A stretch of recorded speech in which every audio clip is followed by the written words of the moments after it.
The wooden door slammed so hard in my face that I thought the frame would splinter. "We want privacy, Mom. Brittany doesn't want you here." Those words, spat from my only son's mouth, cut deeper than the burns on my hands.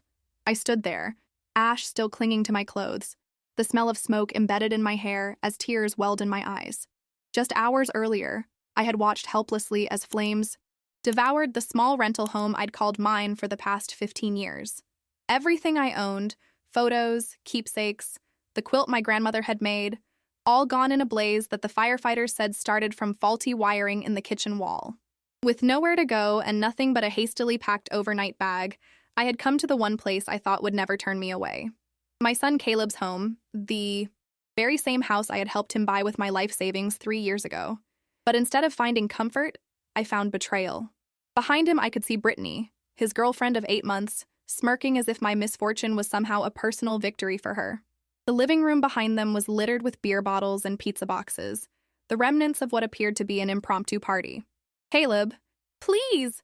My voice cracked. "I have nowhere to go. It's just for a few days until—" "No!" He cut me off sharply. "We've talked about this. We need our space." The "we" stung particularly hard. In just 8 months, this woman had somehow convinced my son that I was disposable. Me, the woman who had raised him alone after his father abandoned us when he was just 4 years old. Me, who had worked double shifts at the hospital cafeteria to pay for his baseball camps and later his community college. Me, who had gone hungry some nights so he could have the name-brand cereal and shoes he insisted on. Now, at 32, my son had become someone I barely recognized. "It's not personal, Susan," Brittany called from behind him, not even having the decency to call me Mrs. Miller, let alone Mom, as she had pretended to do when they first started dating. "We just value our privacy, you know?" It was personal. It had always been personal with her.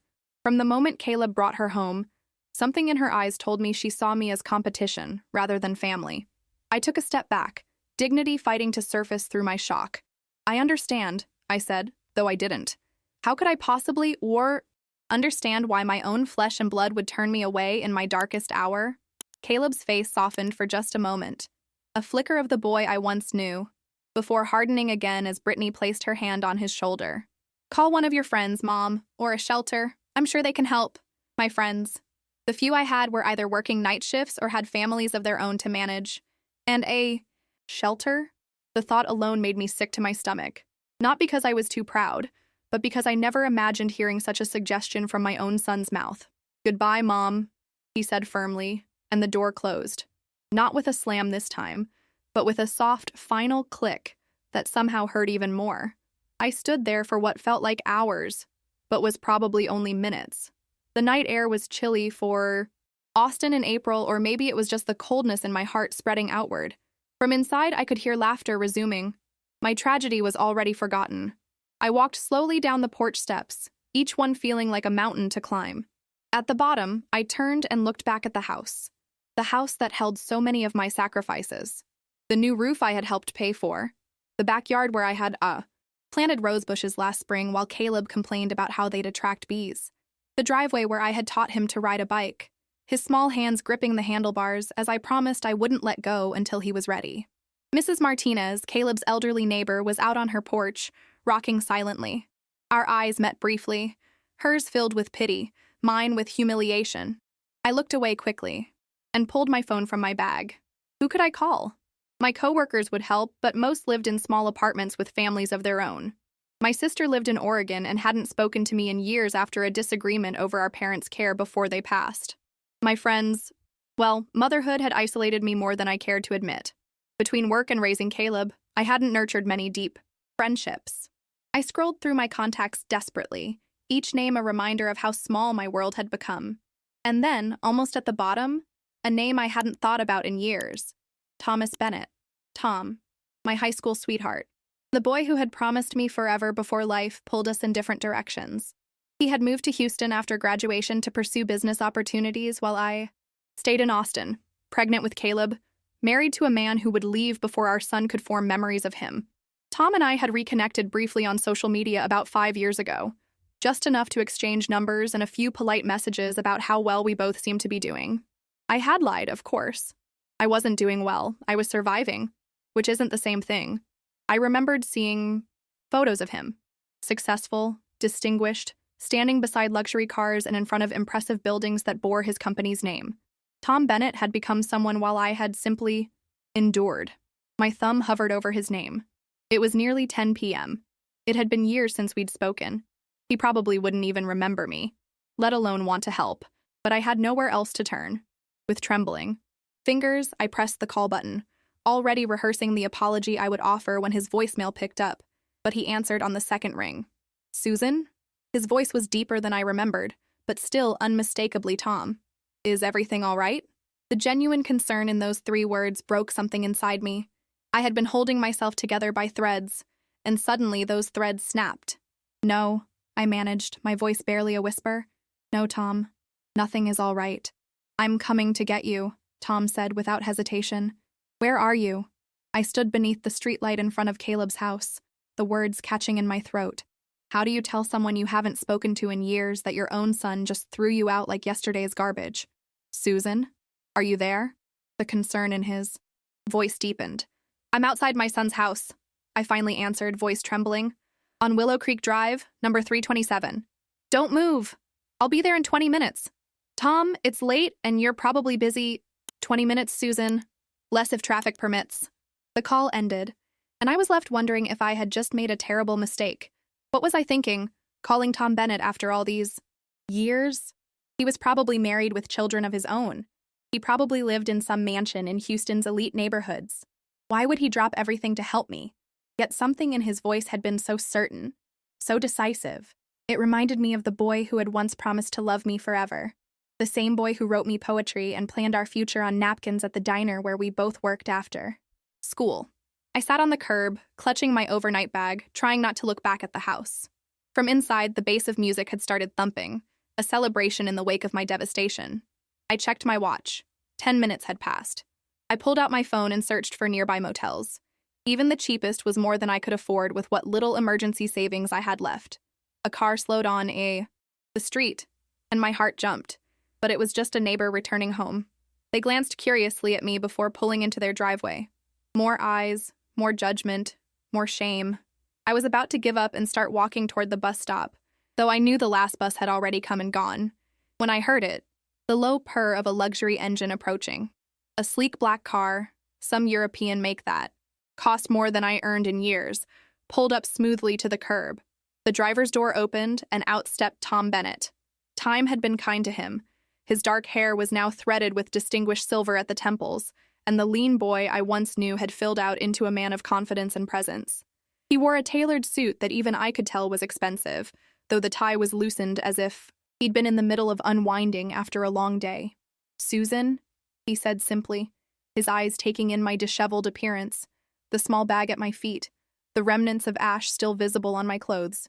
I stood, suddenly painfully aware of how I must look and smell.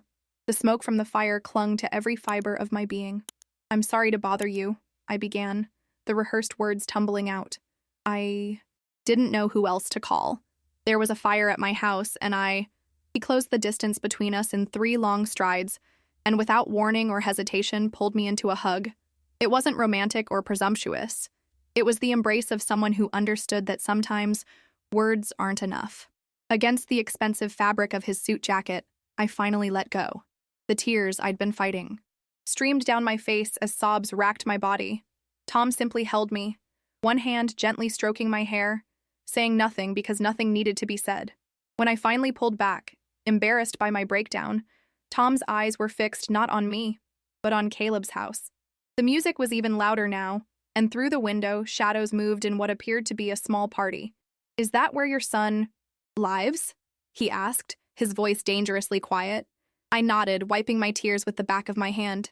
And he knows about the fire? About your situation? Another nod. Tom's jaw tightened, a muscle working in his cheek. Without another word, he took my bag and placed it in his car, then turned toward Caleb's house. Tom, don't, I pleaded, grabbing his arm. It's fine, I'll be fine. He gently removed my hand from his arm, his eyes softening when they met mine. No, Susan, it's not fine, and it won't be fine until it's made right. With that, he walked up the path to Caleb's door, his posture straight and commanding. I followed helplessly, torn between wanting to stop him and wanting just a little bit to see what would happen. Tom knocked. Not the timid knock of a visitor, but the authoritative rap of someone who expected to be answered. The music inside lowered slightly, and after a moment, the door swung open. Caleb stood there, a beer in hand, annoyance clear on his face until he registered the stranger at his door. "Can I help you?" Caleb asked, confusion replacing irritation. Tom didn't answer immediately. Instead, his gaze moved deliberately from Caleb to me standing. Behind him, then back to Caleb. The silence stretched uncomfortably. "I asked if I could help you," Caleb repeated, a defensive edge creeping into his voice. Tom's response, when it finally came, was delivered not in anger, but in a tone of such profound disappointment that it seemed to reverberate through the night air. "Shame on you." Just 3 words, but they fell like thunderclaps in the sudden quiet. Caleb blinked, taken aback. Behind him, Brittany appeared in the hallway, curious about the interruption. "Excuse me?" Caleb sputtered, drawing himself up. "Who the hell are you two?" "I'm the man who's picking up the pieces of what you've broken," Tom interrupted calmly. "I'm the man who answered a phone call from a woman whose house burned down today. A woman who has nowhere to go. Because her son, the very person who should be her first refuge in crisis, chose his girlfriend's privacy over his mother's safety." Caleb's face flushed red. He glanced around, suddenly aware that neighbors were peering out windows, that his girlfriend was watching with wide eyes, that his mother stood witness to his humiliation. "This isn't your business," he muttered, his earlier confidence evaporating. When a son turns his back on the woman who sacrificed everything to raise him, when he throws a party while she stands homeless on the street, "You made it everyone's business," Tom replied, his voice never rising but carrying the weight of absolute moral certainty. Brittany stepped forward, her arms crossing defensively. "Look, we didn't ask for—" Tom silenced her with a look. "Young lady, if you're going to speak, I suggest you consider very carefully what values you're defending here." She fell silent, a flush spreading across her cheeks. Tom turned back to Caleb. "Your mother called me after almost 30 years because she had nowhere else to go. Think about that. Really think about what that says about the man you've become." With that, he turned to me, offering his arm, with old-fashioned gallantry. "Susan, shall we? I believe we've said all that needs to be said here." As we walked back to his car, I could feel the weight of stares, from Caleb, from Brittany, from the neighbors who had witnessed everything. Tom opened the passenger door for me, closing it gently once I was seated. Before he got in the driver's side, I saw him look back once more at my son, still frozen in the doorway. In that moment, Tom wasn't just a successful businessman or my high school sweetheart. He was dignity personified. Something I had almost forgotten existed in a world that had taken so much from me. As we drove away, the silence between us was not uncomfortable but contemplative. Finally, Tom spoke. "I have a guest house. It's yours for as long as you need it." His eyes remained on the road, but I could see the muscles in his jaw working. No strings, no expectations, just a safe place to land. Fresh tears welled in my eyes, but these were different from the ones I'd shed earlier. These were tears of relief, of gratitude, perhaps even of hope. "Thank you," I whispered, the words wholly inadequate for what he had just done. Tom reached across the center console and took my hand in his, giving it a gentle squeeze. "Some things don't change, Susan. Some promises don't expire." And in that moment, as we drove through the Austin night toward an uncertain future, I remembered the promise he had made to me all those years ago. No matter what happens, no matter where life takes us, you will never face your battles alone. It seemed that Tom Bennett was a man who kept his promises, even when the world forgot them. The guest house behind Tom's estate wasn't what I had imagined. The word house suggested something modest, perhaps a converted garage or a small cabin. What stood before me was essentially a luxury apartment, detached from the main residence, but no less impressive. "It's not much," Tom said as he unlocked the door, "but it should be. Comfortable until you get back on your feet." "Not much?" The space before me was easily twice the size of my burned-down rental. Gleaming hardwood floors stretched through an open-concept living area. Floor-to-ceiling windows revealed a view of manicured gardens illuminated by subtle landscape lighting. The kitchen featured marble countertops and high-end appliances that looked like they'd never been used. "This is too generous," I managed, still standing in the doorway, afraid to step inside with my ash-covered clothes and smoke-tinged hair. Tom smiled, the same crooked smile that had once made my teenage heart skip beats. The place has been sitting empty since my mother stopped using it. She moved to Florida last year. He gestured toward the interior. Please, make yourself at home. I took a tentative step inside, suddenly conscious of the stark contrast between my current state and these immaculate surroundings. Tom seemed to read my thoughts. The bathroom is through there. He pointed to a door off the main living area. There should be clean towels, toiletries, everything you need, and the bedroom has a closet with some of my mother's clothes she left behind. You two are about the same size, I think. Feel free to use whatever fits. I turned to him, overwhelmed by his thoughtfulness. Tom, I don't know how to thank you. You don't need to thank me, he said simply. Anyone would do the same. But that wasn't true. My own son hadn't done the same. My flesh and blood had turned me away while this man, this ghost from my past, had stepped forward without hesitation. Not everyone, I whispered, looking down at my hands, still bearing the small burns from when I'd tried to salvage a few precious items from the fire. Tom noticed them immediately. Have you had those looked at? I shook my head. The paramedics said they weren't serious. Without asking permission, he gently took my hands in his, examining the red marks with a frown. There's a first aid kit in the bathroom. Let me help you with these. I followed him to the bathroom, a space larger than my former bedroom, featuring a walk-in shower, a separate soaking tub, and double sinks embedded in a marble vanity. Tom opened a cabinet and removed a comprehensive first aid kit, then gestured for me to sit on the edge of the tub. As he carefully cleaned the burns with antiseptic wipes, I studied his face. The years had etched fine lines around his eyes and mouth, but they were the kind of lines that spoke of laughter rather than hardship. His hands, now so confident and steady as they tended to my wounds, were the same hands that had once trembled when he first reached for mine at the homecoming dance.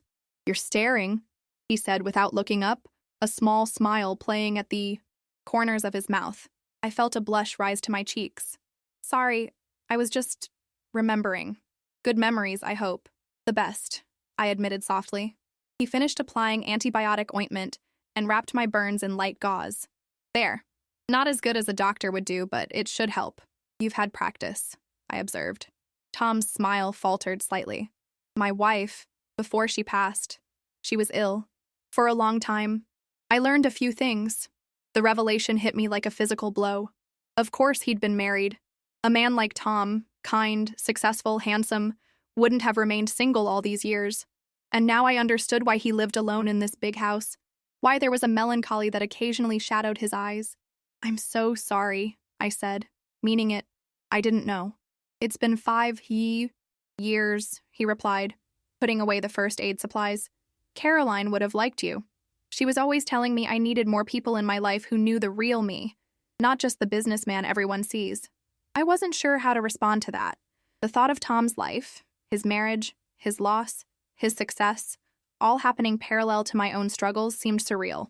While I had been raising Caleb alone, counting pennies and working overtime, Tom had built an empire, loved and lost a wife, and somehow emerged intact enough to still show kindness to a woman from his past. You should get some rest, Tom said, breaking the silence. It's been a hell of a day for you. We can talk more tomorrow. He showed me to the bedroom, which featured a king-sized bed with what looked like the softest sheets I'd ever seen.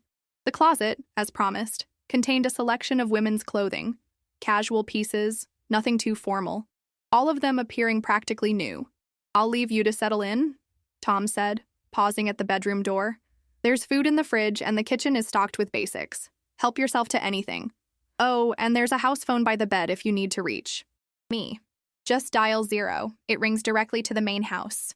I nodded, suddenly exhausted as the adrenaline of the day began to ebb. Thank you, Tom. For everything. He smiled that crooked smile again. Get some sleep, Susan. Tomorrow is another day. After he left, I stood in the middle of the bedroom, trying to process the whiplash of the past 24 hours. This morning, I had awakened in my own bed in my own home, with no idea that by nightfall, I would lose everything and find myself in the guest house of a man I hadn't seen in decades. I moved to the bathroom and caught sight of myself in the mirror. I barely recognized the woman staring back at me. My normally neat bob was disheveled, my face streaked with soot and dried tears. I looked older than my 52 years, worn down by life in a way that went beyond the physical. The shower was a revelation, multiple jets spraying hot water from different directions, washing away not just the ash and smoke, but seemingly years of weariness. I used the expensive-looking toiletries that had been provided, marveling at how something as simple as scented soap could feel like such a luxury. Wrapped in a plush towel, I ventured to the closet. Tom's mother had good taste.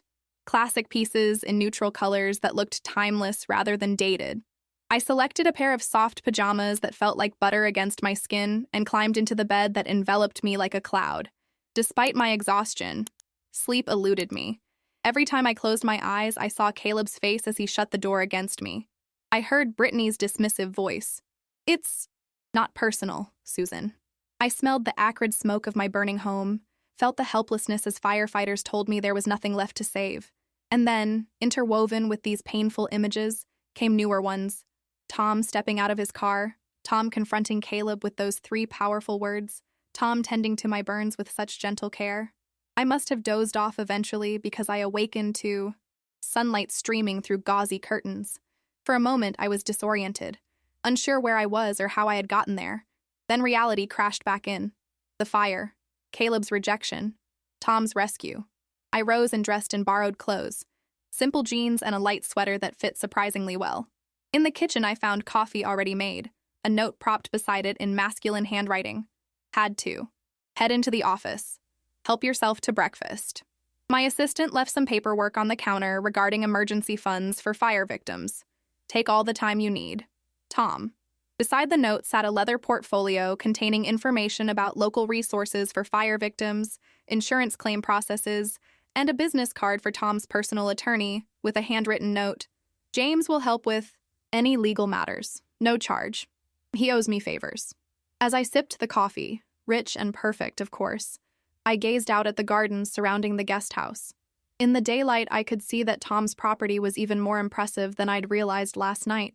The main house stood about 100 yards away, a modern architectural masterpiece of glass and stone that somehow managed to look both imposing and welcoming.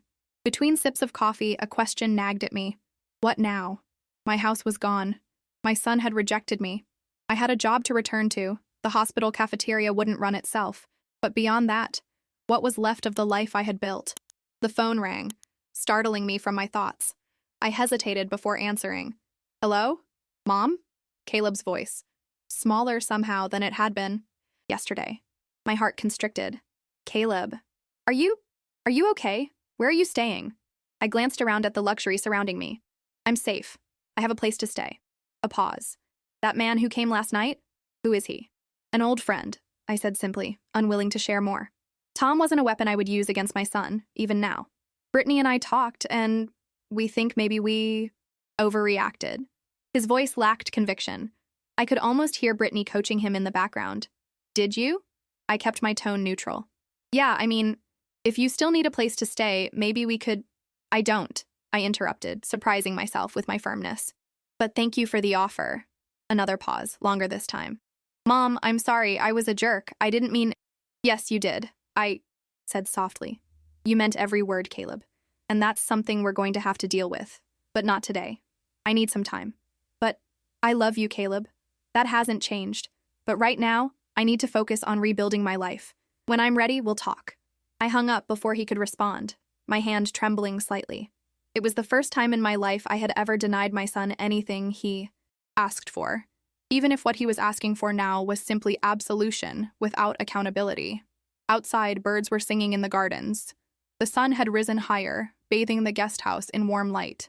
For the first time since the fire, I felt something unexpected stirring inside me. Not just gratitude, not just relief, hope. The hospital cafeteria was exactly as I had left it 2 days ago. Fluorescent lights buzzing overhead, the faint smell of disinfectant mingling with today's special, meatloaf, from the looks of the steam table. And Doris at the register, her silver hair pulled back in the same tight bun she'd worn for the 20 years I'd known her. Susan, she exclaimed when she saw me, abandoning her post to envelop me in a hug that smelled of hairspray and cinnamon gum. Oh, honey, we heard about the fire. We've all been so worried. I returned her embrace, touched by her concern. I'm okay, Doris, really. She pulled back, studying my face with narrowed eyes. You sure? Because you don't have to be back so soon. Marcus said your job is secure. Take all the time you need.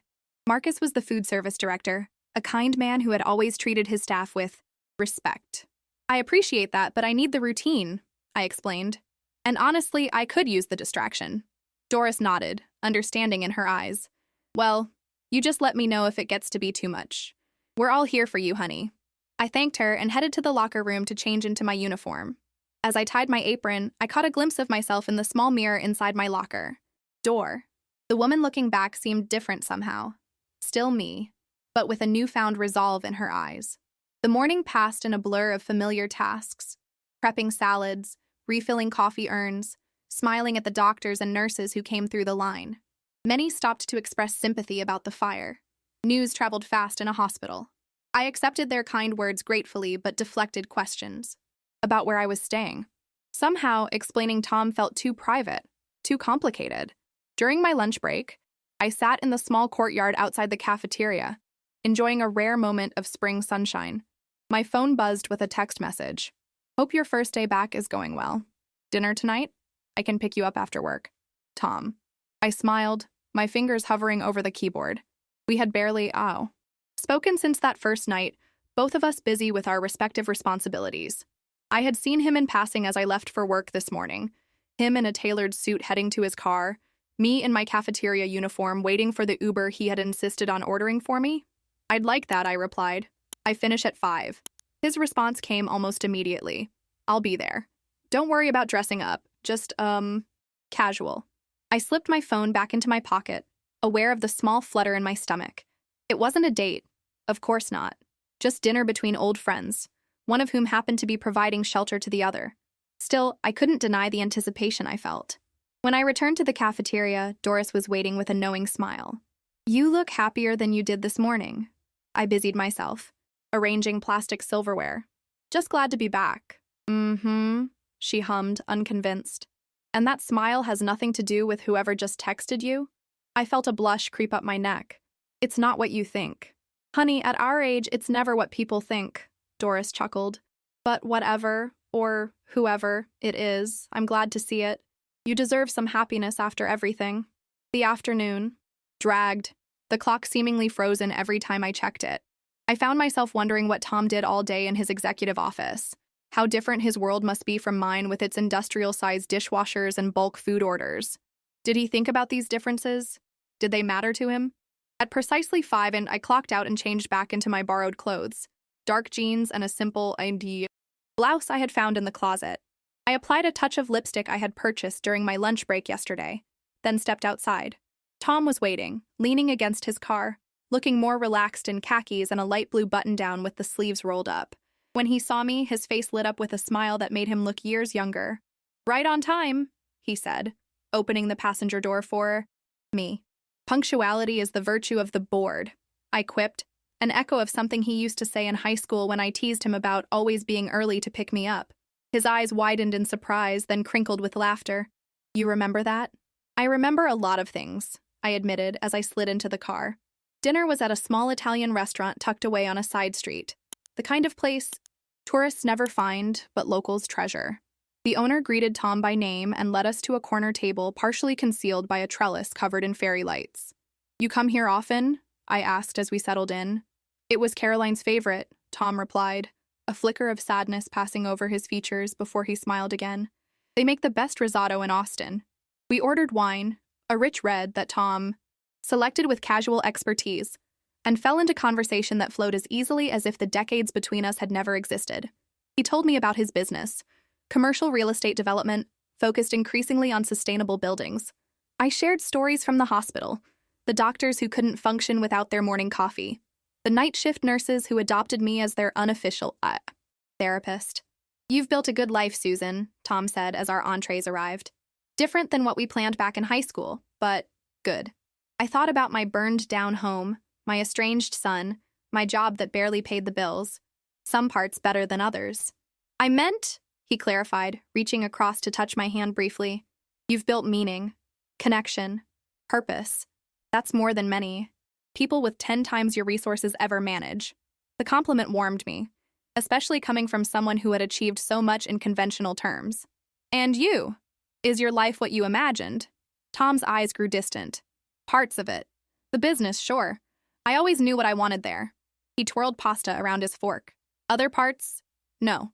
Caroline's illness, losing her, that wasn't in the plan.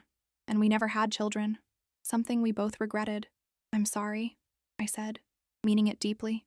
Don't be, he replied with a gentle smile. Life rarely goes according to plan.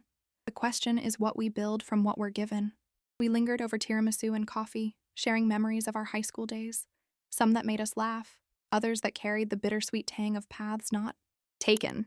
Neither of us mentioned the fact that I was essentially homeless, living in his guest house, or that my son had rejected me in my hour of need.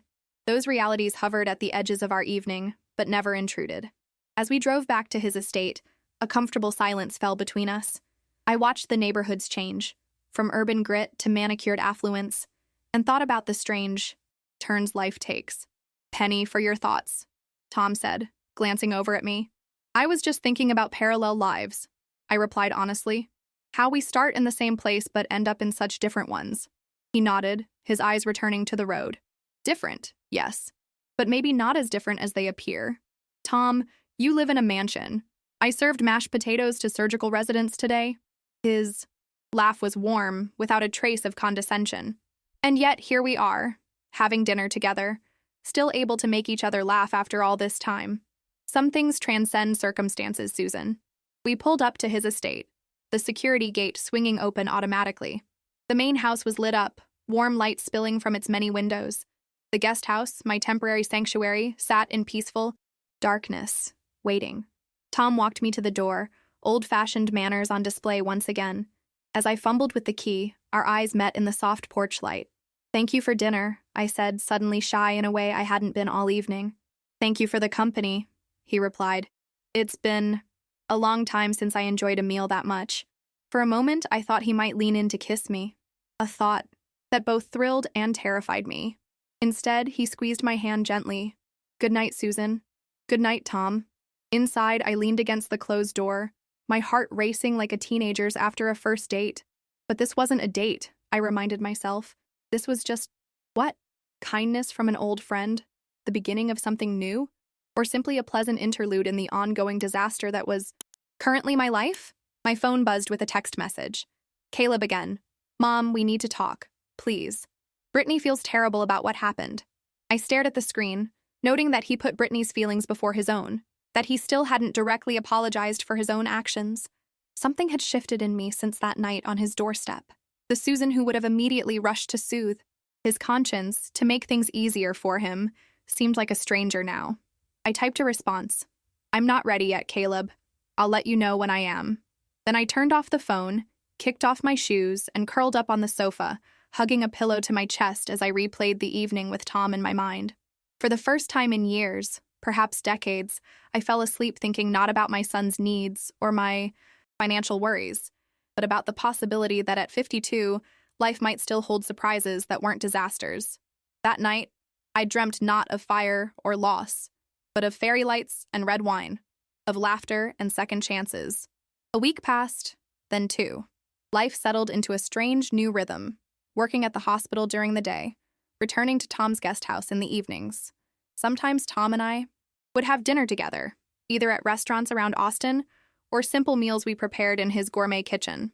Other nights, he had business commitments, and I would enjoy the solitude of the guest house, reading books from his extensive library or simply sitting in the garden, watching the sunset. The insurance company had finally processed my claim for the fire, offering a settlement that was fair but nowhere near enough to rebuild the life I had lost. Tom's attorney friend James had reviewed the paperwork and negotiated a slightly better deal, refusing payment when I tried to offer what little I could afford. Tom's friends are my friends, he'd said simply. Besides, this was straightforward. Barely took an hour of my time. An hour of his time probably cost more than I made in a day, but I thanked him and accepted the help. On a warm Saturday morning, Tom knocked on the guest house door just as I was finishing my coffee. Good morning, he greeted me with that crooked smile. I have a proposition for you. That sounds ominous, I replied, but stepped aside to let him in. Not ominous. Practical. He set a folder on the counter. I've been thinking about your situation. My situation? Your housing situation, he clarified. The insurance money isn't enough to buy a new place, is it? I shook my head. Not in this market. Maybe a down payment, but the monthly mortgage. I shrugged. I'd need a better job than the hospital cafeteria offers. Tom nodded, his expression serious. I thought so. That's why I wanted to show you this. He opened the ice folder to reveal photographs of a small but charming cottage, white with blue shutters, a front porch with a swing, a modest yard with mature trees. It's one of my company's properties, he explained. We bought it as part of a larger development deal, but it doesn't fit with our plans for the area. It's just sitting empty. I studied the photos, something tugging at my heart. It looked like a home, not grand or luxurious like Tom's estate, but warm and welcoming, the kind of place where you could plant a garden and watch it grow over the years. It's lovely, I said cautiously, but I don't understand. Tom took a deep breath. I'd like you to have it. I stared at him, certain I'd misheard. Have it? As in, it's yours. No mortgage, no rent, just a place to call your own. The air seemed to leave the room. I sank onto a bar stool, shaking my head. Tom, I can't accept that. It's too much. It's not charity, if that's what you're worried about, he said quickly. The property is a tax write-off for the company either way. And frankly, it's been a headache. Too small for commercial development, too far from our other residential projects to be worth renovating. For rental, I wasn't convinced. It still has value. You could sell it. I could, he acknowledged. Or I could give it to someone who deserves a fresh start. Someone who has given so much to others and asked for so little in return. Tears pricked at my eyes. You hardly know me anymore, Tom. We were together in high school, but that was a lifetime ago. The woman I've become is exactly the kind of person this world needs more of, he finished firmly. Look, I'm not asking for anything in return. This isn't about us or whatever might be developing between us. This is simply the right thing to do with a property that's been sitting vacant. I wiped away a tear that had escaped despite my efforts. I don't know what to say. Say you'll at least come look at it, Tom suggested. It needs some work. Nothing major, but it's been empty for a while. If you hate it, we'll forget the whole idea. An hour later, we pulled up in front of the cottage. It was in an older neighborhood on the east side of Austin, an area that had once been working class, but was now beginning to gentrify, though not as aggressively as some parts of the city. The house was exactly as the photos had shown, small but full of character, with good bones beneath the cosmetic issues of peeling paint and overgrown landscaping. Inside, the rooms were bathed in natural light from large windows. The kitchen was outdated but functional, the bathroom in need of new fixtures but clean. 2 bedrooms, a living room with a fireplace, hardwood floors throughout that needed refinishing but were solid. The roof was replaced last year, Tom explained as we walked through, and the electrical system was updated to code. It's structurally sound, just needs some TLC. I ran my hand along a windowsill, imagining curtains hanging there, perhaps herbs growing in pots. It's perfect, I admitted quietly. So you'll take it? Tom's voice held a note of hope that touched me deeply. I turned to face him, overwhelmed by his generosity but still hesitant. I need to think about it. This is a lot to process. He nodded, understanding in his eyes. Of course, take all the time you need. He handed me the keys. These are yours either way. Come back, look around on your own if you want. Imagine yourself living here. On the drive back to his estate, Tom was unusually quiet. Finally, as we pulled through the security gate, he spoke. I hope you know that whether you accept the house or not, you're welcome to stay in the guest house as long as you need to. There's no pressure. I studied his profile. This man who had reappeared in my life like a guardian angel when I needed one most. Why are you doing all this, Tom? The truth. He parked the car but made no move to get out. After a long moment, he turned to me. When Caroline was diagnosed, we had everything money could buy. The best doctors, the most advanced treatments. But in the end, none of it mattered. She still slipped away, day by day. His eyes grew distant with memory. After she was gone, I threw myself into work. Built more buildings, made more money, but it felt hollow. Then one night, I found an old yearbook while cleaning out some boxes. There you were. Oh God, those terrible bangs, I groaned, remembering my teenage hairstyle. Tom laughed, the tension breaking. I thought you looked beautiful. You always did. Our eyes met, decades of unspoken what-ifs hanging in the air between us. Seeing your picture reminded me of who I used to be, he continued softly. Before I was a developer or a widower, just a boy who wanted to make a difference in the world. And now? I asked. Now I have the means to make that difference, he said simply. Starting with you. That night, alone in the guest house, I held the keys to the cottage, turning them over in my hands as I contemplated what accepting such a gift would mean. My phone buzzed, another text from Caleb, who had been sending increasingly desperate messages since I'd begun limiting our communication. Mom, please, can we just talk? I miss you. For once, there was no mention of Brittany, no excuses, just a simple admission that perhaps held the beginning of genuine remorse. I typed a response. Tomorrow. Coffee at Magnolia Cafe. 10 a.m. His reply was immediate. I'll be there. Thank you. The next morning, I arrived at the cafe early, choosing a high table on the outdoor patio where the spring sunshine created dappled patterns through the trees overhead. I ordered coffee and waited, my stomach in knots. When Caleb appeared, I almost didn't recognize him. Gone was the arrogant posture, the dismissive expression. He looked younger somehow, more like the boy I remembered than the man who had slammed his door in my face. Mom, he said, his voice catching as he stood awkwardly by the table. I gestured to the chair opposite me. Sit down, Caleb. He did, his eyes never leaving my face. You look different, he blurted out. Different how? He shrugged. I don't know, just different. Good different. The waitress appeared and he ordered coffee. When she left, an uncomfortable silence fell between us. I'm sorry, he finally said, the words coming out in a rush. What I did, what I said, it was unforgivable. I don't know why That's not true, I do know why. I let Brittany come between us. I put her wants above your needs. I was selfish and cruel, and I'm so sorry. I took a sip of my coffee, letting his words sink in. Where is Brittany now? Caleb looked down at his hands. Gone. She left a week ago. Said I was too much. Drama. He laughed bitterly. Apparently, being publicly called out for my behavior wasn't what she signed up for. I'm sorry, I said, surprised to find I meant it. Not because I particularly liked Brittany, I didn't, but because I knew what it was to be left, to feel abandoned. He shook his head. Don't be. Your friend was right. What I did was shameful. I needed to hear it. His name is Tom, I said quietly. We dated in high school. Caleb's eyebrows rose. And now? Now he's a friend who offered help when I needed it most. Caleb nodded, shame coloring his features again. Where are you staying? With him? In his guest house, yes. But I might be moving soon. I'm considering my options. I didn't mention the cottage. That decision felt private. Something I wasn't ready to share with Caleb yet. You could stay with me, he offered tentatively. For real this time, no conditions.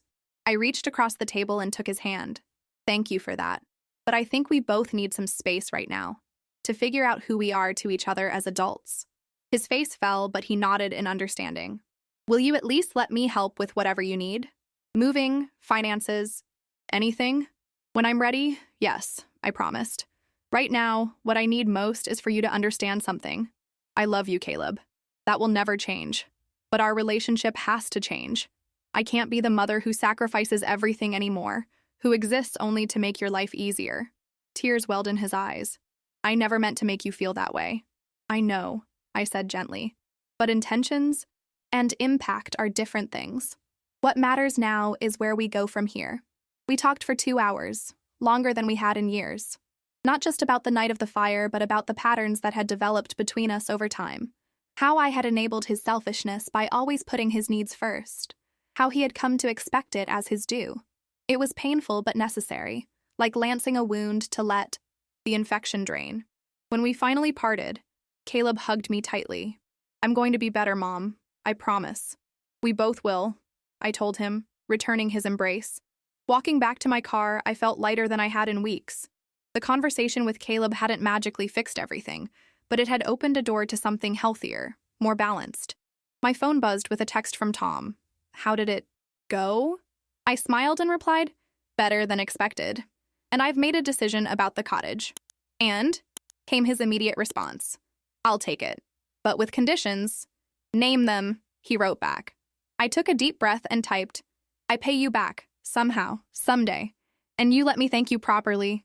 Dinner at the cottage once it's ready. Cooked by me this time. His response made me laugh out loud. Counter-offer. You accept it as the gift it's meant to be, and I still get dinner. Deal?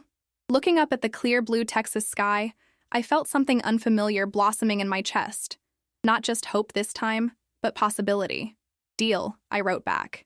That goes in the bedroom. No, the other bedroom. The one with the bay window. I directed the delivery men as they maneuvered a second-hand dresser through the cottage's narrow hallway. It was moving day, or more accurately moving-in day, since I had precious little to move after the fire. The past month had been a whirlwind of activity. With the insurance settlement and a small personal loan from the credit union where I'd been a member for 20 years, I'd been able to renovate the cottage's bathroom, refinish the hardwood floors, and purchase essential furniture, nothing fancy, but solid pieces that made the space feel like home. Tom had insisted on handling the exterior work, repainting the faded blue shutters, replacing the rotted boards on the front porch, hiring landscapers to tame the overgrown yard. I'd protested at first, but he'd been adamant. Consider it a housewarming gift, he'd said. Besides, curb appeal affects property values throughout the neighborhood. It's practically a business expense. We both knew that wasn't true, but I'd relented, recognizing that his generosity came from a genuine place, not pity. As the delivery men left, I stood in the middle of the living room, surveying what I had accomplished. The walls, once dingy beige, were now a soft sage green. Sheer curtains framed the windows, allowing light to pour in while providing privacy. A comfortable, if slightly worn, sofa faced the fireplace, flanked by bookshelves I'd found at a thrift store and refinished myself. It wasn't grand or luxurious, but it was mine. Or it would be, once I figured out how to properly thank Tom for his extraordinary gift. A knock at the door interrupted my thoughts. I opened it to find Doris from the hospital, her arms laden with a potted plant and a casserole dish. "Housewarming," she announced, bustling past me. "Oh, Susan, it's darling, just perfect for you." I accepted her gifts with a laugh. "Thank you, I'm still getting settled, but nothing," she interrupted, already heading toward the kitchen to deposit her casserole. "You need food and that plant needs a home. Now show me around." I gave her the tour, which took all of 5 minutes given the cottage's modest size. Doris oohed and awed appropriately, especially over the bathroom's new fixtures and the bedroom's large windows. "And all this from insurance money?" she asked, a hint of suspicion in her voice. "Seems like they were mighty generous." I hesitated, unsure how much to share. Doris was a good friend, but also the hospital's most prolific gossip. Before I could decide what to say, another knock came at the door. It was Caleb holding a toolkit and a small bag from the hardware store. "Hey, Mom, I brought those curtain rods you wanted and some picture hangers." Doris's eyebrows shot up. This was the first time she'd seen my son since before the fire, and the change in his demeanor was evident. Gone was the entitled young man who rarely visited me at work. In his place stood someone more humble, eager to help. "Caleb, so good to see you," Doris exclaimed, pulling him into a hug whether he wanted one or not. "Your mama's new place is just lovely." Caleb returned her embrace awkwardly, his eyes finding mine over her shoulder. "It is. She deserves it." The simple statement, delivered without prompting, warmed my heart. Our relationship was still healing. Weekly coffee dates, occasional phone calls, but moments like this gave me hope that we were moving in the right direction. "I should get back to work," Doris announced, giving me another quick hug. "But I expect full details on how you landed this gem when I see you Monday. And remember, the casserole goes in at 350 for 30 minutes. After she left, Caleb set down his tools with a smile. "She hasn't changed a bit, has she?" "Not one iota," I confirmed. "Now show me these curtain rods." We spent the afternoon working together, hanging curtains and placing the few family photos that had survived the fire. It felt good, natural in a way our interactions hadn't been in years. As Caleb measured and marked walls for picture hangers, I noticed how carefully he worked, how he double-checked each measurement before making a mark. "You're good at this," I observed. He shrugged, but I could see he was pleased by the compliment. Dad taught me some basics before he left, and I've been watching a lot of home improvement videos online lately. The casual mention of his father, my ex-husband, who had walked out when Caleb was 4, surprised me. We rarely spoke of Michael. Any particular reason? Caleb focused intently on the level in his hands. "I've been thinking about going back to school. Maybe for construction management or something similar. I'm tired of jumping from one meaningless job to another." I stared at him, amazed. This was new. "I think that's a wonderful idea. You've always been good with your hands." He met my gaze, a vulnerability in his eyes that reminded me of the little boy he'd once been. "Do you think I could actually do it? At 32?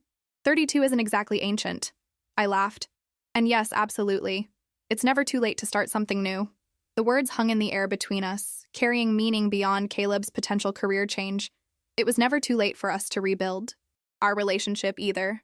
As evening approached, another knock came at the door. This time it was Tom, bearing a bottle of champagne and a small wrapped package. "Sorry I'm late," he said, stepping inside and taking in the transformed space with appreciation. Traffic was a nightmare. I introduced him to Caleb, aware of an undercurrent of tension as the two men shook hands.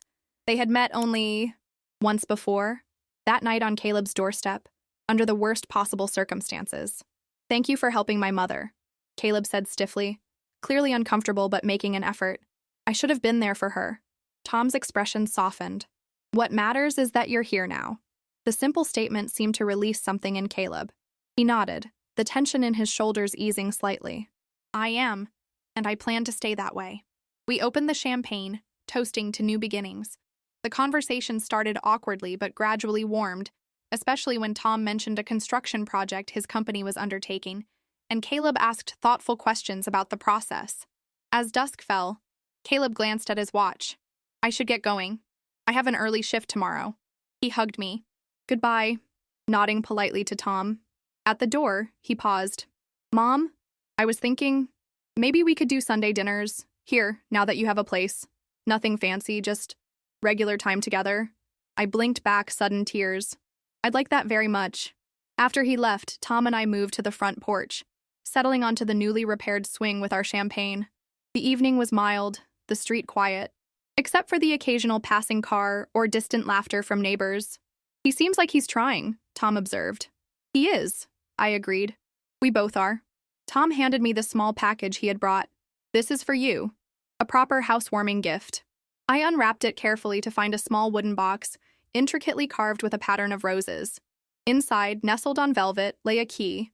Not a house key, but an old-fashioned, ornate skeleton key. "It's beautiful," I said, lifting it carefully. "But I don't understand." Tom smiled, the porch light casting soft shadows across his face. "It was my grandmother's. She used to say that every home needs something old, something with history, to balance the new beginnings. The key doesn't open anything. It's just symbolic, a reminder that some doors close, others open, but we always carry the key to our own happiness." I held the key in my palm, touched by the sentiment and the thought behind it. "Thank you. Not just for this, but for everything. I don't know if I can ever repay you for—" "That's not how gifts work, Susan," he interrupted gently. "You don't repay them. You simply accept them with grace." The porch swing creaked softly as we rocked, a comfortable silence falling between us. After a while, Tom spoke again, his voice thoughtful. "When Caroline was sick toward the end, she made me promise something. She said, 'Don't let my leaving be the end of your story, Tom. It's just a chapter, not the whole book.'" I turned to look at him, understanding the weight of what he was sharing. "For a long time, I thought she was wrong," he continued. "I couldn't imagine another chapter after her. But then you called that night, and somehow—" "Somehow what?" I asked when he didn't finish. Tom met my gaze, the vulnerability in his eyes matching what I felt in my heart. Somehow I felt the page turning. Without overthinking it, I leaned forward and kissed him, not passionately but gently, a tentative exploration of possibility. When I pulled back, his expression was one of pleasant surprise. "What was that for?" he asked, a smile playing at the corners of his mouth.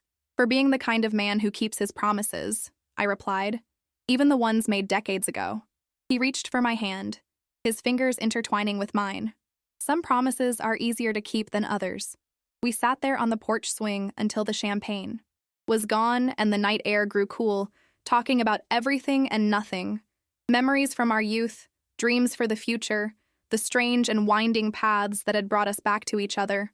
When Tom finally left, I stood in the doorway of my new home, my very own home, watching his taillights disappear down the street. Inside, I moved through the rooms, turning off lights, checking locks, the ordinary rituals of ending a day. In the bedroom, I placed the ornate key on my nightstand, where it would be the last thing I saw at night and the first thing I saw each morning. A reminder, as Tom had said, that we carry the key to our own happiness. As I drifted off to sleep, I realized that for the first time since the fire, perhaps for the first time in years, I felt not just safe or grateful, but truly content.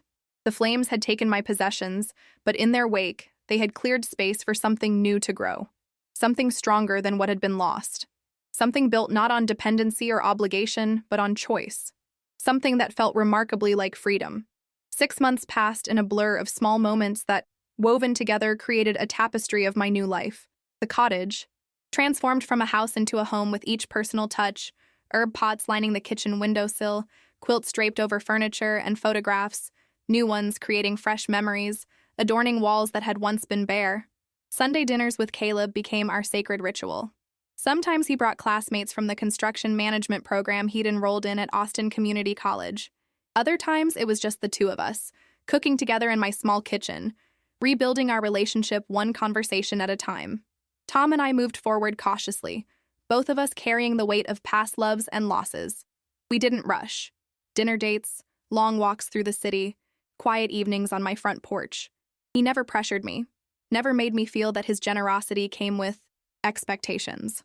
When we finally spent the night together, 3 months after I moved into the cottage, it felt less like a new beginning and more like returning to something familiar yet wonderfully changed.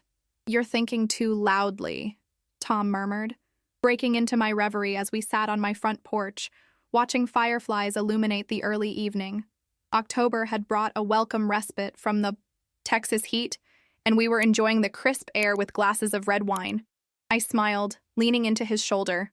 "Just reflecting, it's been exactly 6 months since I moved in. Any regrets?" he asked, his arm tightening around me. "About the cottage?" "Not one." "About anything?" I considered the question seriously. I regret that it took a disaster for me to recognize how unbalanced my relationship with Caleb had become. I regret years spent putting everyone else's needs before my own. Tom nodded, understanding in his eyes. "And now, I said, setting my wine glass down, "I'm learning that taking care of myself isn't selfish. It's necessary." The truth of those words still surprised me sometimes. For decades, I had defined myself by what I gave to others.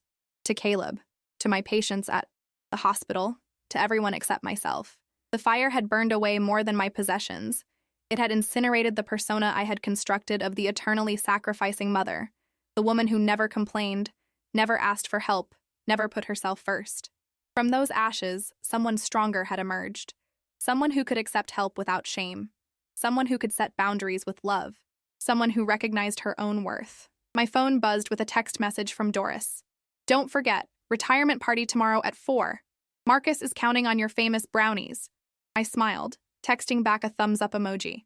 Marcus, our food service director, was retiring after 30 years at the hospital. The party would be my last official function as a cafeteria worker. "Tomorrow's your last day," Tom observed, reading over my shoulder. "It is," I confirmed, a mixture of emotions coloring my voice. 2 weeks ago, I had given notice at the hospital cafeteria. After 20 years of serving food to doctors, nurses, patients, and visitors, I was stepping into a new role, one that terrified and exhilarated me in equal measure. The cottage had been my first step toward independence. This career change would be my second. "Having second thoughts?" Tom asked, always perceptive. I shook my head. "Not second thoughts, just awareness of how much is changing. Change can be good," he reminded me, kissing my temple.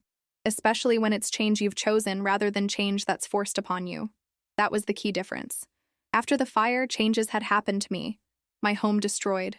My son rejecting me. My foundation shaken.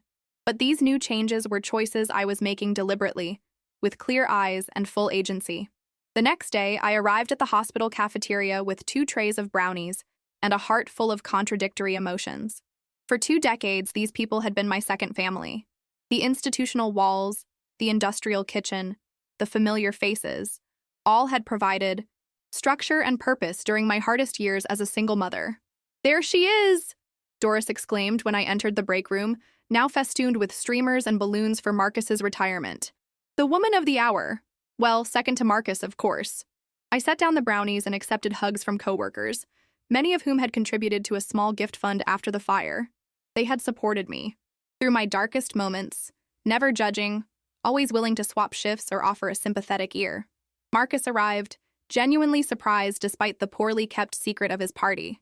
Speeches were made, cake was cut, Memories were shared. When it was my turn to speak, I found myself unexpectedly emotional. Marcus gave me a chance 20 years ago when I was a single mother with a young son and few marketable skills, I said, my voice wavering slightly. This job put food on our table, kept a roof over our heads, and gave me a community when I desperately needed one. I looked around at the familiar faces watching me. All of you have been more than coworkers. You've been friends, confidants, sometimes even therapists. This drew knowing laughter. So, while I'm excited about my new adventure, please know that you'll always be family to me. After the party, I cleaned out my locker for the last time, tucking my name tag into my purse as a keepsake. As I walked out of the hospital's main entrance, I felt lighter somehow, as if I'd set down a burden I hadn't fully acknowledged carrying. Caleb was waiting in the parking lot, leaning against his truck. We had plans to meet for an early dinner before he headed to his evening class. How was it? He asked as I approached. Emotional, I admitted, but good. Ready. He opened the passenger door for me, a small courtesy he had never shown before recent months. Nervous about Monday? Monday. My first day at the community center where I would be teaching cooking classes to low-income families and seniors. The position paid only slightly more than the cafeteria, but it offered something the hospital never had, the chance to use cooking as more than just sustenance, as connection, as creativity, as joy. Terrified, I confessed with a laugh, but the good kind of terrified. Over dinner at a small Mexican restaurant, Caleb surprised me with a gift, a professional chef's apron with Chef Susan embroidered across the front. For your first day, he explained, watching my face as I unwrapped it. I know it's not much, but it's perfect, I interrupted, touched by his thoughtfulness. Thank you. He smiled, and I caught a glimpse of the sweet boy he'd once been before life and circumstances had hardened him. I'm proud of you, Mom. For everything, the new job, the house, all of it. I'm proud of you too, I told him, sincerely. Your grades are excellent, and your professor said you have a natural talent for the work. Caleb ducked his head, still uncomfortable with praise. It feels right, you know. For the first time, I'm doing something because I want to, not because it seems easy or because someone else expects it. I reached across the table and squeezed his hand. I know exactly what you mean. Later. That evening, as Tom and I walked along the river trail downtown, I told him about Caleb's gift and our conversation. He's really changed, Tom observed. We both have, I replied. It's like we needed to break completely to rebuild something healthier. Tom nodded thoughtfully. Sometimes destruction is the only path to creation. We stopped at a bench overlooking the water, city lights, reflecting off its surface like earthbound stars.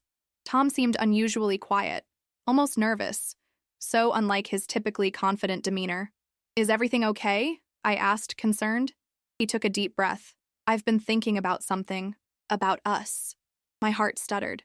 Despite the trust we'd built, old insecurities whispered that perhaps this was the moment he'd realize I didn't belong in his world, that the gap between our circumstances was too wide to bridge permanently. What about us? I managed to ask. Tom took both my hands in his. Susan, these past 6 months have been extraordinary. Finding you again, watching you rebuild your life with such grace and courage, it's been the greatest privilege. Relief washed over me, followed by a warm current of affection. For me too, Tom. I don't know how I would have survived without you. You would have, he said with absolute certainty. That's what I've come to admire most about you. You're resilient in ways I never had to be. I shook my head, uncomfortable with the praise. We're just different. You built an empire, I raised a son. Both requiring strength, persistence, and vision, he pointed out. Just different. Manifestations. The moon emerged from behind a cloud, bathing us in silver light. Tom reached into his pocket and removed a small velvet box. My breath caught. This isn't what you think, he said quickly, noting my expression. Or maybe it is, partially. He opened the box to reveal not an engagement ring, but a key. A modern one this time, not ornate like the skeleton key he'd given me as a housewarming gift. This is to my house, he explained. Not as a request for you to move in, unless you want to someday, but as an invitation. An open door, literally and figuratively. I stared at the key, understanding the significance of what he was offering. Not marriage, not yet. We were both too wise, too scarred by life to rush into that. But commitment, partnership, a promise of constancy. The cottage is mine, I said slowly. But your home could be ours? Sometimes when we choose. He nodded, relief softening his features. Exactly. No pressure, no timeline. Just possibilities. I closed my fingers around the key, then leaned forward to kiss him. Deeply this time, without the hesitation of our earlier kisses. When we parted, both slightly breathless, I said simply, yes to, possibilities. Walking home later, our fingers intertwined, I thought about how far I had come from that terrible night when I stood on Caleb's doorstep, homeless and heartbroken. The path from there to here hadn't been straight or easy, but every step, even the painful ones, had been necessary. In the distance, I could see my cottage, porch light glowing like a beacon. My cottage, my home, my choice.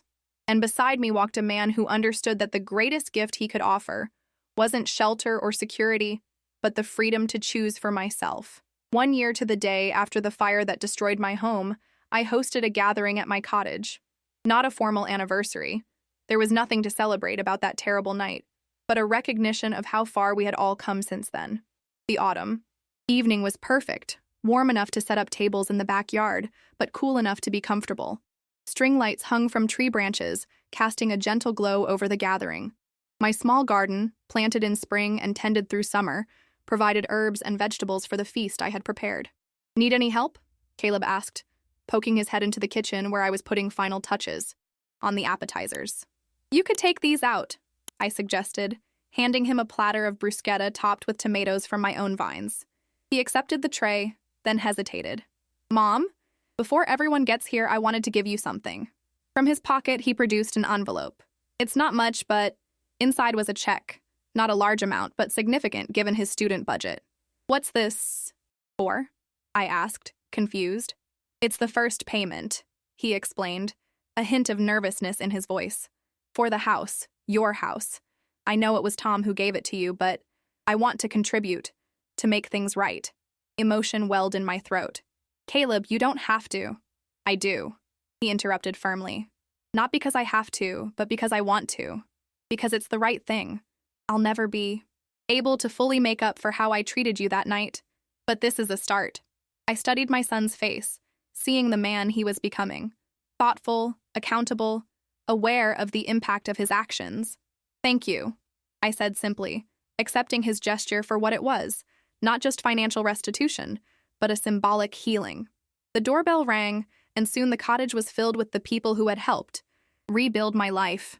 Doris from the hospital, Marcus and his wife, colleagues from the community center where I now taught cooking, Tom's attorney friend James and his family, neighbors who had become friends.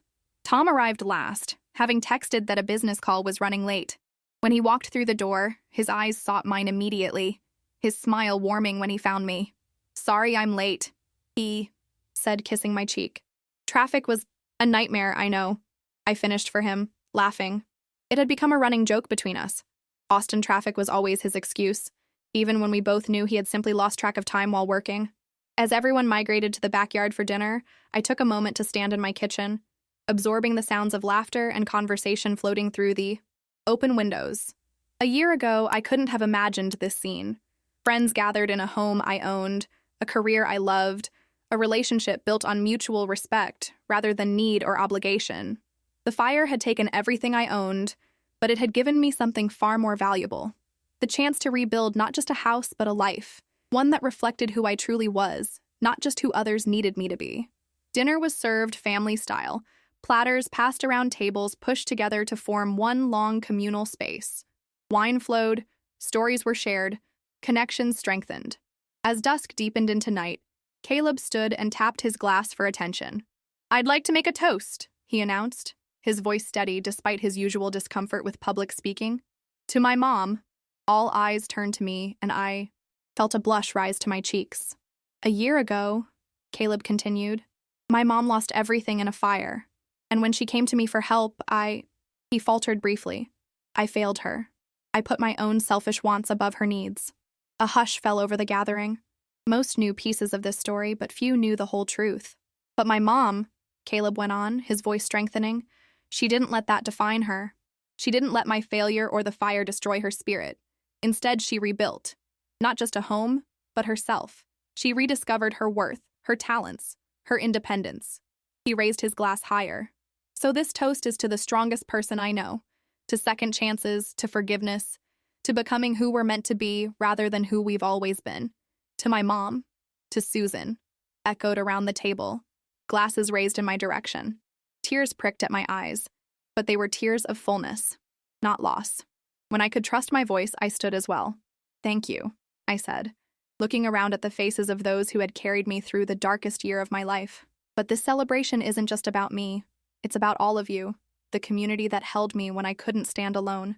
My eyes found Tom's, and the love I saw reflected there gave me courage to continue. I've learned that strength isn't about never falling. It's about who helps you rise again. It's about recognizing that independence doesn't mean isolation, that accepting help isn't weakness, but wisdom. I raised my own glass. So my toast is to all of you, for being the hands that lifted me, the hearts that held space for my grief, the voices that reminded me of my worth when I had forgotten it. After dinner, as guests began to depart with hugs and promises to gather again soon, Tom helped me carry dishes back to the kitchen. We worked in comfortable silence, the domesticity of the moment feeling both ordinary and profound. When the last guest had gone, except for Caleb, who was staying overnight in the second bedroom, Tom and I sat on the front porch swing, the same one where, 6 months earlier, he had given me the key to his home. "Penny for your thoughts," he said, echoing words he had spoken many times over the past year. I leaned against his shoulder, content. "I was thinking about those 3 words you said to Caleb that night. Shame on you. How they changed everything." Tom was quiet for a moment, his arm warm around me. "Words have power," he finally said, "but actions have more. Your actions since then, your resilience, your grace, your forgiveness, those are what truly changed things." "Maybe," I conceded, "but sometimes we need someone else's voice to break through the stories we tell ourselves." Your words that night broke through Caleb's story, that his behavior was justified. They broke through my story, that I deserved to be treated that way. From inside, I could hear Caleb moving around the kitchen, probably making a late-night snack. The sound of my adult son in my home, not as an entitled presence, but as a welcome guest, filled me with quiet joy. "I have 3 words for you, too," Tom said softly, turning to face me. My heart quickened. We had expressed our feelings for each other in many ways over the past year, but neither of us had spoken those particular 3 words yet. We had both loved and lost before. Neither of us took such declarations lightly, but Tom surprised me. Instead of "I love you," words that hovered unspoken between us, he took my hands in his and said with absolute certainty, "You saved yourself." Tears filled my eyes as the truth of his statement resonated through me. Yes, Tom had offered shelter when I had none. Yes, he had confronted Caleb when I couldn't. Yes, he had given me the cottage that became my home. But I had been the one to call him that night, reaching out for help when every instinct told me to suffer alone. I had been the one to set boundaries with Caleb, to accept the cottage not as charity but as opportunity, to leave the security of my hospital job for the uncertainty of a new career. I had been the one to open my heart to love again, despite the risk of loss. I had saved myself, not alone, but through the courage to accept the hands extended toward me and the wisdom to know which ones to grasp. "I love you," I said, choosing simplicity over eloquence. "Not because you saved me, but because you saw me. The real me, not just who I was to others." Tom's smile was tender as he brushed a tear from my cheek. "I love you too, not despite your struggles, but including them. They're part of what makes you who you are." As we sat there on the porch of the home that had once been just a house, watching stars emerge in the velvet sky, I reflected on the strange, winding path that had led me here. The fire that had seemed like an ending had actually been a beginning. The door that had slammed in my face had forced me to find another, one that opened to a life more authentic and fulfilling than the one I had lost. I thought of the key Tom had given me as a housewarming gift, the ornate skeleton key that opened nothing but symbolized everything. A reminder, he had said, that some doors close, others, open, but we always carry the key to our own happiness. In the quiet of that autumn night, surrounded by the home I had created and the love I had chosen, I recognized the profound truth in those words. The key had always been within me, the courage to rise from ashes, the strength to set boundaries, the wisdom to accept help, the capacity to forgive without forgetting, and perhaps most importantly, the recognition that life's most devastating losses sometimes clear the way for our greatest gains. "What are you thinking about now?" Tom asked, his voice gentle in the darkness. I squeezed his hand, my heart full. That sometimes, when a door slams in your face, it's the universe's way of telling you you're at the wrong house. His laughter joined mine, rising into the night air, like a prayer of gratitude for paths not taken, doors not opened, and the beautiful, unexpected journey that unfolds when we find the courage to walk away from what no longer serves us toward what will help us grow. In the end, those 3 words Tom had spoken to Caleb, "Shame on you," had been a catalyst, but they weren't the most important 3 words in my story. Those would be, I chose myself, and in choosing myself, I had found everything else.